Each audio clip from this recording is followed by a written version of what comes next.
اعوذ باللہ من الشیطان الرجیم، بسم اللہ الرحمن الرحیم۔ نولی فیکٹری کے معزز دوستو، السلام علیکم۔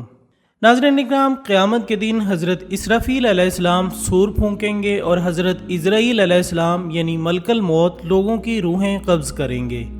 اس دوران شیطان کی روح بھی قبض کی جائے گی اور اسے اتنی تکلیف پہنچائی جائے گی کہ جتنی دنیا کے تمام انسانوں کو موت کے وقت ہوئی ہوگی۔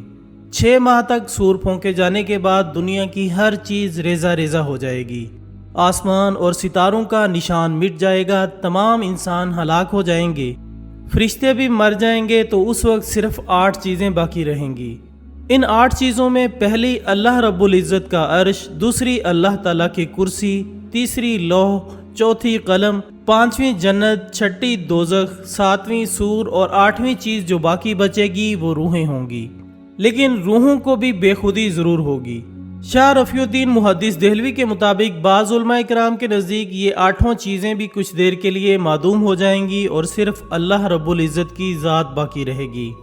ناظرین، اس وقت جب اللہ تعالیٰ کی ذات کے سوا کوئی باقی نہیں رہے گا تو اللہ رب العزت فرمائے گا کہ کہاں ہیں حکومتوں کے دعوے دار اور بادشاہ، کس کے لیے آج کی یہ سلطنت ہے؟ پھر اللہ رب العزت خود ہی ارشاد فرمائے گا کہ تمام سلطنت خدائے وحدہ قہار کے لیے ہے۔ ایک خاص وقت تک کے لیے صرف اللہ تعالیٰ کی ذات ہی موجود رہے گی، اس کے بعد ایک مدت کے بعد اللہ تعالیٰ خود ہی تمام چیزوں کو دوبارہ زندہ فرمائیں گے۔ اس دوران کتنا عرصہ ہوگا یہ اللہ کے سوا کوئی نہیں جانتا۔ زمین اس وقت ایسی ہوگی کہ اس میں عمارتوں، درختوں، پہاڑوں اور سمندروں وغیرہ کا نام و نشان تک نہیں ہوگا۔ اس کے بعد جس مقام سے لوگوں کو اللہ چاہے گا وہاں سے ان کو زندہ فرمائے گا۔ انسانوں کو دوبارہ زندہ کرنے کا طریقہ یہ ہوگا کہ پہلے ان کی ریڑھ کی ہڈیوں کو زندہ کیا جائے گا اور پھر ان کے جسموں کے باقی اعضاء کو اس سے جوڑ دیا جائے گا۔ جب تمام جسم تیار ہو جائیں گے تو سب روحوں کو سور میں رکھا جائے گا۔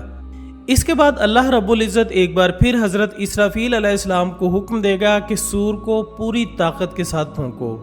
تب اللہ رب العزت ارشاد فرمائے گا، قسم ہے میری عزت و جلال کی، کوئی روح بھی اپنے ڈھانچے کے علاوہ کہیں نہ جائے۔ اللہ کا یہ حکم سن کر تمام روحیں اس طرح اپنے اپنے جسموں میں چلی جائیں گی جس طرح پرندے اپنے گھونسلوں میں چلے جاتے ہیں۔ دوستو، یہاں واضح رہے کہ سورہ اسرافیل میں روحوں کی تعداد کے مطابق سوراخ ہوں گے۔ جب دوسری بار سور پھونکا جائے گا تو تمام روحیں پرندوں کی طرح نکل کر اپنے جسمانی ڈھانچوں میں داخل ہو جائیں گی اور ہمیشہ ہمیشہ کے لیے ان کا تعلق جسموں کے ساتھ قائم ہو جائے گا اور سب کے سب زندہ ہو جائیں گے۔ اس کے بعد پھر سور پھونکا جائے گا جس کی وجہ سے زمین پھٹ جائے گی اور لوگوں کو باہر نکال دے گی۔ لوگ گرتے پڑتے سور کی آواز کی طرف دوڑیں گے۔ یہ سور بیت المقدس کے اس مقام پر پھونکا جائے گا جہاں صخرہ کا پتھر ہوا میں معلق ہے۔ جسموں میں روحوں کی آمد اور دوسرے سور کے پھونکے جانے میں 40 سال کا عرصہ گزر جائے گا۔ قبروں سے جب لوگ دوبارہ زندہ ہوں گے تو اسی شکل میں پیدا ہوں گے جس طرح ماں کے پیٹ سے پیدا ہوئے تھے، یعنی ان کے بدن ننگے ہوں گے اور داڑھی بھی نہیں ہوگی۔ ارشاد خداوندی ہے کہ جیسا ہم نے اس خلقت کو اول مرتبہ پیدا کیا اسی طرح دوبارہ پیدا فرمائیں گے۔ ناظرین، جب انسان زندہ ہوں گے تو ان کے سر کے بال اور منہ میں دانت ہوں گے، جبکہ سب لوگ جو دنیا میں جسمانی طور پر معذور تھے وہ بھی درست اعضاء کے ساتھ ہوں گے۔ صحیح مسلم کی روایت ہے کہ سب سے پہلے زمین میں سے حضرت محمد مصطفیٰ احمد مجتبیٰ صلی اللہ علیہ وآلہ وسلم اٹھیں گے۔ آپ کے بعد حضرت عیسیٰ علیہ السلام اور اس کے بعد جگہ جگہ سے انبیاء علیہ السلام اٹھیں گے۔ اس کے بعد صدیقین، شہداء اور صالحین اٹھیں گے۔ ان کے بعد مومنین، پھر فاسقین، پھر کفار، تھوڑی دیر بعد ایک دوسرے کے بعد برآمد ہوں گے۔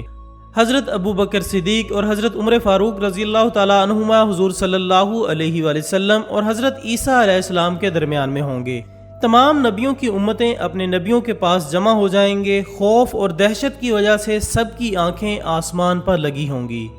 دوستو، یہ وہ وقت ہوگا جب تمام لوگ برہنہ ہوں گے، لیکن وہاں خوف اور دہشت کا عالم یہ ہوگا کہ کسی کو دوسرے کی طرف دیکھنے کا خیال ہی نہیں ہوگا۔ اس روز گروہ بندی نسل، زبان یا وطن یا پھر قومیت کی بنیادوں پر نہیں ہوگی، بلکہ نیک اور بد کے اعمال کے اساس پر ہوگی۔ مشرق و مغرب کے سود خور، حرام خور ایک صف میں کھڑے ہوں گے۔ عرب و عجم کے ظالم و سفاک ایک جگہ جمع ہوں گے۔ اشتراکی اور سرمایہ دار ملکوں میں بسنے والے سارے زانی اور فاجر ایک مقام پر جمع ہوں گے اور سب ایک ساتھ بارگاہ رب العزت میں حاضر کیے جائیں گے۔ اس وقت لوگوں کا حشر یہ ہوگا کہ مارے ڈر اور گھبراہٹ کے گنہگاروں کی آنکھیں ٹیڑھی ہو رہی ہوں گی، ایک دوسرے سے کہہ رہے ہوں گے کہ دنیا میں تو ہم بہت ہی کم رہے، زیادہ سے زیادہ شاید 10 دن وہاں گزارے ہوں گے۔ اللہ رب العزت ان کی اس رازداری کی گفتگو سے بھی بخوبی واقف ہوگا۔ ان میں سے بڑا عاقل اور کامل انسان کہے گا کہ میاں دن بھی کہاں کے، ہم تو صرف ایک ہی دن دنیا میں رہے، جبکہ کفار کو دنیا کی زندگی صرف ایک سپنے کی طرح معلوم ہوگی۔ اس وقت وہ قسمیں کھا کھا کر کہیں گے کہ صرف ایک ساتھ ہی ہم دنیا میں ٹھہرے ہوں گے۔ انہیں جواب دیا جائے گا کہ ہم نے تم کو اتنی کم عمر نہ دی تھی جس میں کوئی سبق لینا چاہتا تو وہ سبق لے سکتا تھا، اور تمہارے پاس متنبع کرنے والا بھی آ چکا تھا، اب چکھو مزہ اس عذاب کا، ظالموں کا یہاں کوئی مددگار نہیں ہے۔ حضور اکرم صلی اللہ علیہ وآلہ وسلم کا ارشاد گرامی ہے کہ حضرت اسرافیل علیہ السلام سور کو اپنے منہ میں لیے اپنی پیشانی جھکائے ہوئے حکم الہی کے منتظر ہوں گے۔ مسند احمد میں ایک صحابی کے سوال پر حضور اکرم صلی اللہ علیہ وآلہ وسلم نے فرمایا کہ سور ایک نر سنگے جیسا ہوگا جو کہ پھونکا جائے گا۔ طبرانی کی مطولات میں ہے کہ حضور اکرم صلی اللہ علیہ وآلہ وسلم فرماتے ہیں کہ اللہ تعالیٰ نے آسمان و زمین کی پیدائش کے بعد سور کو پیدا کیا اور اسے حضرت اسرافیل علیہ السلام کو دیا جو اسے لیے ہوئے ہیں اور عرش کی طرف نگاہ جمائے ہوئے ہیں کہ کب حکم ہو اور میں اسے پھونک دوں۔ حضرت ابو ہریرہ رضی اللہ تعالیٰ عنہ فرماتے ہیں کہ میں نے دریافت کیا کہ یا رسول اللہ صلی اللہ علیہ وآلہ وسلم سور کیا ہے؟ آپ نے فرمایا کہ ایک نر سنگا ہے۔ میں نے کہا وہ کیسا ہے؟ آپ نے فرمایا کہ بہت ہی بڑے والا، جس کے دائرے کی چوڑائی آسمان و زمین کے برابر ہے۔ اس میں سے 3 نفخے پھونکے جائیں گے، پہلا گھبراہٹ کا، دوسرا بے ہوشی کا، تیسرا رب العالمین کے سامنے کھڑے ہونے کا۔ سب سے پہلے اللہ حضرت اسرافیل علیہ السلام کو سور پھونکنے کا حکم دے گا اور وہ پھونک دیں گے، جس سے آسمان و زمین کی تمام مخلوقات گھبرا اٹھے گی۔ یہ سور بحکم رب دیر تک برابر پھونکا جائے گا۔ اس وقت کی منظر کشی کرتے ہوئے قرآن مجید فرقان حمید میں ارشاد ہوتا ہے، اور انہیں صرف ایک بلند زوردار چیخ کا انتظار ہے۔ پہاڑ اس سور سے مثل بادلوں کے چلنے پھرنے لگیں گے، پھر ذرہ ذرہ ہو جائیں گے، زمین میں بھونچال آ جائے گا اور وہ اس طرح تھرتھرانے لگے گی جیسے کوئی کشتی دریا کے بیچ زبردست طوفان میں موجوں سے ادھر ادھر ہو رہی ہو اور غوطے کھا رہی ہو، مثل اس ہانڈی کے جو کہ عرش میں لٹکی ہوئی ہے جسے ہوائیں ہلا جلا رہی ہیں۔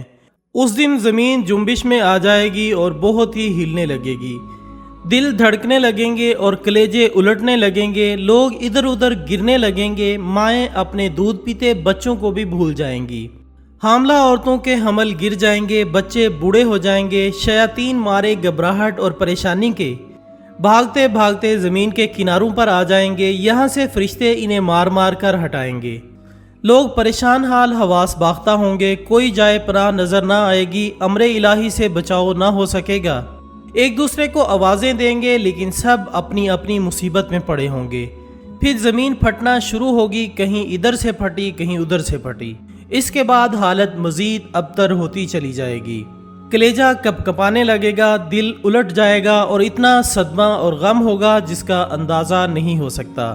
جو لوگ آسمان کی طرف نظر اٹھائیں گے تو وہ دیکھیں گے کہ آسمان گھل رہا ہے اور وہ بھی پھٹ رہا ہے، ستارے جھڑ رہے ہیں، سورج چاند بے نور ہو چکے ہیں۔ ناظرین اکرام، ان ہولناک اور دہشت ناک حالات کے بعد آسمان سے ایک بہت بڑا دھماکہ سنائی دے گا جس سے لوگ خوف زدہ ہو جائیں گے۔ اتنے میں آسمان کے فرشتے اترنا شروع ہوں گے جن کی تعداد کل انسانوں اور سارے جنوں کے برابر ہوگی۔ پھر آخر میں اللہ رب العزت نزول فرمائے گا اور فرشتے بھی ساتھ ہوں گے۔ اللہ رب العزت کا عرش اس دن 8 فرشتے اٹھائے ہوئے ہوں گے، جبکہ اس وقت عرش کے اٹھانے والے 4 فرشتے ہیں، ان کے قدم آخری نیچے والی زمین کی تہہ میں ہیں اور زمین و آسمان ان کے نصف جسم کے مقابلے میں ہے، ان کے کندھوں پر عرش الہی ہے اور ان کی زبانیں ہر وقت اللہ تبارک و تعالیٰ کی پاکیزگی کے بیان میں تر ہیں۔ تو دوستو، یہ تھی ہماری آج کی ویڈیو۔ ہم امید کرتے ہیں کہ آپ کو یہ معلومات ضرور پسند آئی ہوگی۔ انشاءاللہ بہت جلد دوبارہ ملاقات ہوگی ایک اور اچھی سی ویڈیو کے ساتھ۔ تب تک اپنا دوستوں، رشتہ داروں اور گردنواں کے تمام لوگوں کا بہت خیال رکھیے گا۔ اللہ حافظ۔